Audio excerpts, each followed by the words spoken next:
राधे राधे दोस्तों, मैं electrohomeopath doctor R B Goswami group के सभी सम्मानित प्रैक्टिशनर्स का और जो यूट्यूब पर हमारे फॉलोअर्स हैं उन सभी का हृदय से अभिनंदन करता हूं।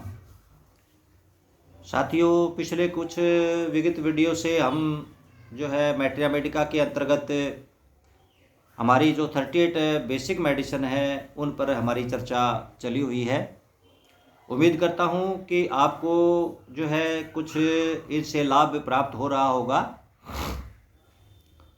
तो साथियों, सबसे पहले जो है आज का हमारा जो है वीडियो लेक्चर शुरू करने से पहले मैं उन साथियों से एक बार फिर रिक्वेस्ट करता हूं जिनकी बुकें यहाँ पर रखी हुई हैं, जिनके नाम की बुकें यहाँ पर रखी हुई हैं, उन साथियों से मेरा निवेदन है कि वो जल्दी से जल्दी अपने पुस्तकें जो है वो प्राप्त कर ले, बैलेंस अमाउंट जमा करवा करके। क्योंकि साथियों यहाँ पर काफ़ी जो है हमारी 3-4 बुकें जो है वो डिस्ट्रॉय हो चुकी हैं, वो किसी भी काम की नहीं रही है। तो मैं केवल जो है आप साथियों से जिनकी बुकें यहाँ पर रही हुई हैं उनसे मेरा रिक्वेस्ट है कि वो अपनी बुकें यहाँ से ले लें। और कल को फिर मेरी कोई जिम्मेदारी नहीं होगी। आप कल को मुझे ये मत कहना कि सर आपने हमें बताया नहीं था, हमें इसके बारे में जानकारी नहीं थी। मैं कई बार जो है वीडियो के माध्यम से, लेक्चर के माध्यम से और वैसे भी जो है ऑडियो के माध्यम से ग्रुप में शेयर कर चुका हूँ। उसके बावजूद भी हमारे साथी जो नहीं लेंगे तो फिर उसमें हमारी जिम्मेदारी नहीं होगी, वो उसके लिए अपने आप ही रिस्पॉन्सिबल होंगे और ना किसी का जो अमाउंट वापस करा जाएगा। तो उन साथियों से मेरा रिक्वेस्ट है कि वो जितना जल्दी हो सके अपनी बुकें ले लें। तो चलते हैं साथियों आज के हम अपने वीडियो लेक्चर की ओर। हम सी ग्रुप के अंतर्गत जो है अब तक जो है C5 तक वीडियो लेक्चर के माध्यम से चर्चा कर चुके हैं। आज हम C6 पर बात करेंगे, C10 पर बात करेंगे, C13 पर करेंगे, यदि समय बचा तो आगे भी करेंगे। तो साथियों C6 के अंदर जो है C1 के अंदर एक प्लांट है जिसको हम क्यूलोफाइलियम थैलिक्ट्रोइड कहते हैं, उसको निकाल करके इसके अंदर जो है आर्निका मोंटाना और लीडम पाल को मिलाया गया है। साथियों, आर्निका मोंटाना में क्या है कि जितने भी पुराने रोग हैं या किसी प्रकार का कोई सेप्टिक है, ऐसे औषधीय गुण इस पौधे के अंतर्गत हैं। इसलिए इस पौधे को C6 के अंदर जो है ऐड किया गया है। दूसरा पौधा जो है आर्निका मोंटाना ना लीडम पाल, सॉरी साथियों, दूसरा प्लांट है जो वो लीडम पाल है। लीडम पाल क्या है साथियों, ये एक मूत्रल औषधि है। किडनी के जितने भी रोग हैं उस पर इनका इसके अंदर जो है बहुत ही औषधीय गुण है। और इसके अतिरिक्त जो है यूरिक एसिड के कारण, यूरिक एसिड बढ़ने के कारण जो है गठिया रोग वगैरह हो जाता है जैसे, तो उसमें यूरिक एसिड को ये रिमूव करने के भी इसमें अद्भुत औषधीय गुण हैं। इसलिए इस प्लांट को C6 के अंतर्गत मिलाया गया है। जैसे S6 का कार्य है, S6 का कार्य साथियों फंक्शन पर है, किडनी फंक्शन पर है, और C6 का कार्य है किडनी फंक्शन से रिलेटेड जितने भी ऑर्गन हैं, चाहे वो किडनी है या यूरेटर है, तो उसकी जो है रचना एनाटॉमिकली गड़बड़ी जो है उसको नियंत्रण करने में C6 प्रभावकारी औषधि है।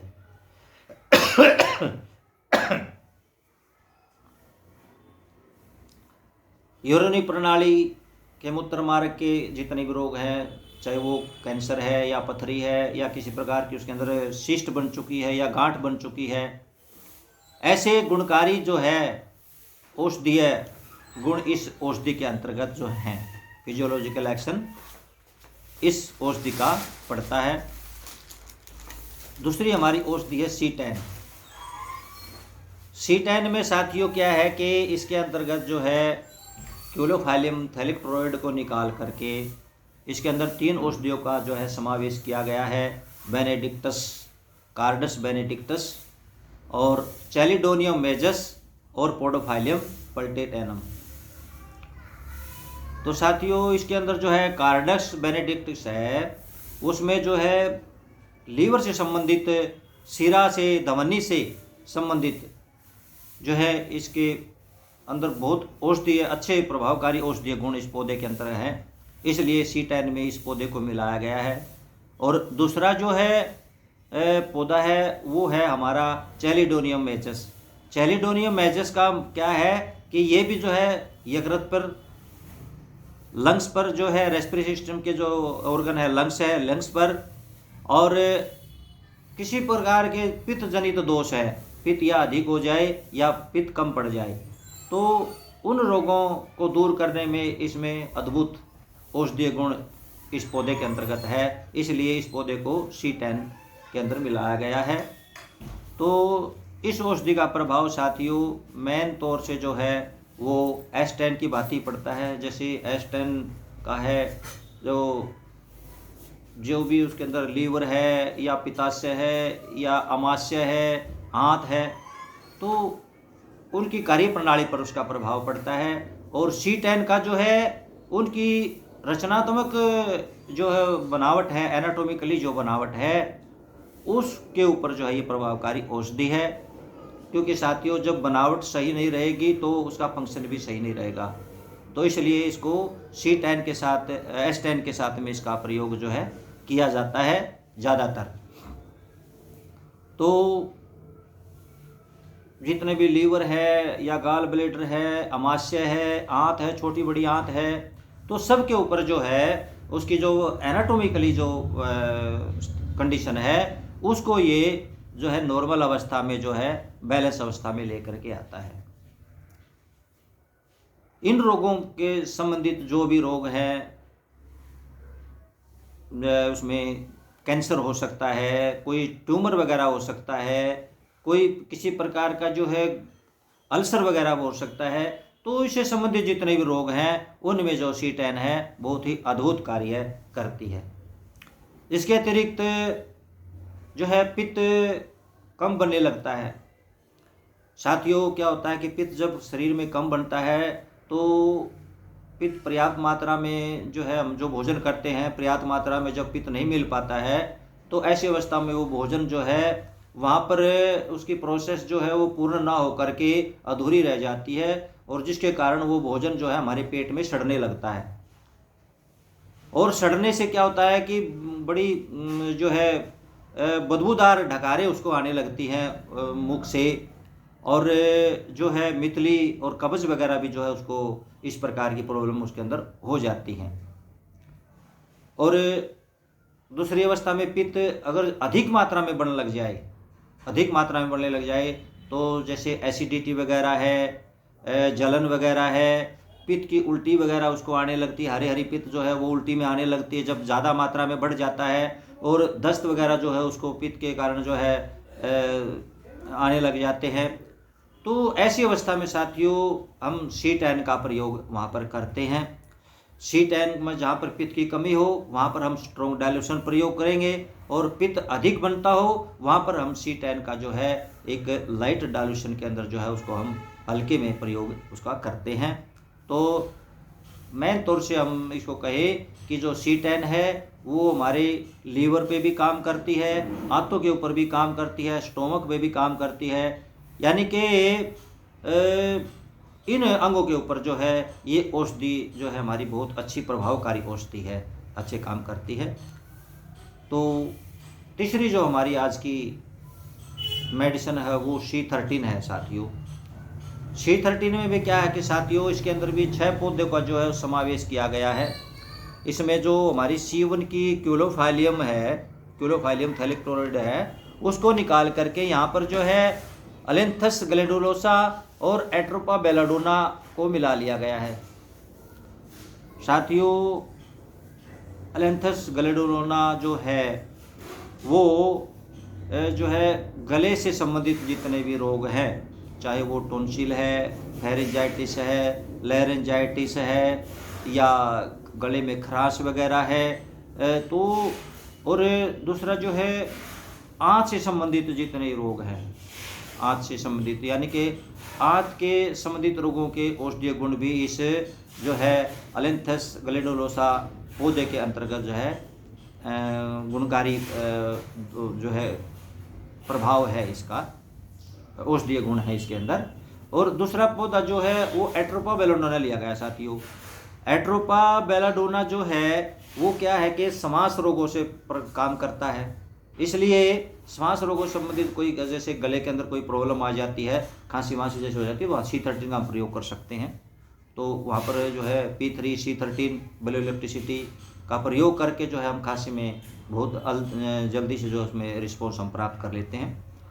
तो C30 में जो है एट्रोपा बेलाडोना को भी मिलाया है। और उसके अतिरिक्त जो है ये मूत्र निष्कारक भी है, इसमें ऐसे औषधीय गुण हैं। और ब्रेन और नर्व से संबंधित जो है और ग्लैंड के जितने भी रोग हैं उन पर भी ये जो है प्रभावकारी औषधीय गुण इस पौधे के अंदर हैं, इसलिए इस पौधे को जो है एट्रोपा बेलाडोना को भी जो है इसके अंदर मिलाया गया है। तो C13 जो हमारी है C13, इसको हम डोम्फिन के नाम से भी पुकारते हैं, जानते हैं डोम्फिन नाम से भी। तो खास करके जो मेन तौर से जो है ये हमारे गले के रोगों पर काम करती है और आंतों पर जो है इसका प्रभावकारी औषधीय गुण है।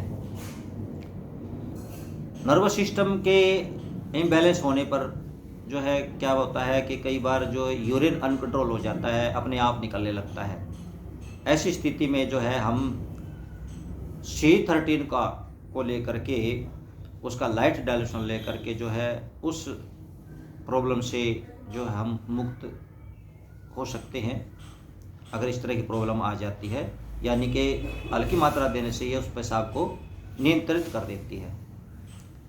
तो साथियों इस प्रकार से जो है आज हमने C6, C10 और C13 पर चर्चा की है और उम्मीद करता हूँ कि आप सभी साथियों को ये पसंद आएगी, आपका ज्ञान वर्धन होगा, क्योंकि ये रिवीजन हो रहा है। पहले हम इस पर जो लेक्चर कर चुके हैं, जो हमारे साथी बाद में जो है हमारे ग्रुप में ऐड हुए हैं, शामिल हुए हैं, वो इससे वंचित रह गए थे, इसलिए अब हमारे ग्रुप जो है फुल हो चुके हैं। तो सभी साथियों को एक बार फिर जो है हम ये रिवीजन जो है वीडियो लेक्चर के माध्यम से उनको करा रहे हैं। और अब की बार जो ये मौका आप अपने हाथ से मत जाने दीजिए, क्योंकि 38 मेडिसिन कि अगर आपको कंप्लीट जानकारी हो जाती है तो साथियों आपको किसी भी रोग का ट्रीटमेंट करने में कोई परेशानी नहीं होगी, कोई डिफ़िकल्टी नहीं आएगी। मैं ये आपसे जो है मेरा विश्वास है। तो जितना इस वीडियो को आप देखोगे उतना ही जो है आपके हर बार नई बात समझ में आएगी। तो इसलिए मैं सभी साथियों से मेरा जो है ये निवेदन रहता है कि वो इस वीडियो को बार बार देखें। लेकिन मैं देखता हूँ कि साथियों हमारे पास जब लगभग 400 डॉक्टर हैं और 400 डॉक्टरों में लगभग मुश्किल से मेरे ख्याल से कमेंट आते हैं, ज़्यादा से ज़्यादा 20 या 25 आदमियों के कमेंट आते हैं। और मुझे उससे ऐसा लगता है देख करके कि हमारे बस यही कुछ जो चुनिंदा साथी हैं बस यही देखते हैं, बाकी नहीं देखते हैं। चाहे भले ही वो देखते हों लेकिन वो कमेंट करने की ज़रूरत समझते ही नहीं, वो एक शब्द थैंक्स का भी नहीं लिख सकते। उनको तो मुझे ऐसा लगता है कि ये फालतू का जो है चीज़ लगता है। चलो जैसी जिनकी भाव है उसमें हम कुछ नहीं कर सकते हैं। हमारा जो उद्देश्य है आपका जो है इलेक्ट्रोहोम्योपैथी के प्रति जो है ज्ञानवर्धन करना। हम इसी प्रकार से जो है इस पथ पर अग्रसर होते रहेंगे। और जिन साथियों को हमारे वीडियो लेक्चर पसंद आते हैं उनका स्वागत है, जिनको पसंद नहीं आते वो जा सकते हैं। कोई किसी से यहाँ कुछ लिया जाता नहीं है, सबको जो है हम निःशुल्क यहाँ पर जो है वीडियो लेक्चर प्रदान कर रहे हैं, प्रोवाइड करवा रहे हैं। उसके बावजूद भी क्योंकि कीमत अगर किसी चीज़ की लगा दी जाए तो उसकी वैल्यू समझ में आ जाती है लेने वाले को। अगर कोई चीज़ आप फोकट की देते हैं, फ्री में देते हैं, तो वो उसकी वैल्यू नहीं समझ पाता। यही हमारे साथियों के साथ मुझे ऐसा लगता हो रहा है। तो मेरा सभी साथियों से ये रिक्वेस्ट है कि वो ज़रूर देखें और बार बार इसको देखें और अपने कमेंट्स ज़रूर दें। तो साथियों, आज के लिए बस इतना ही। राधे राधे।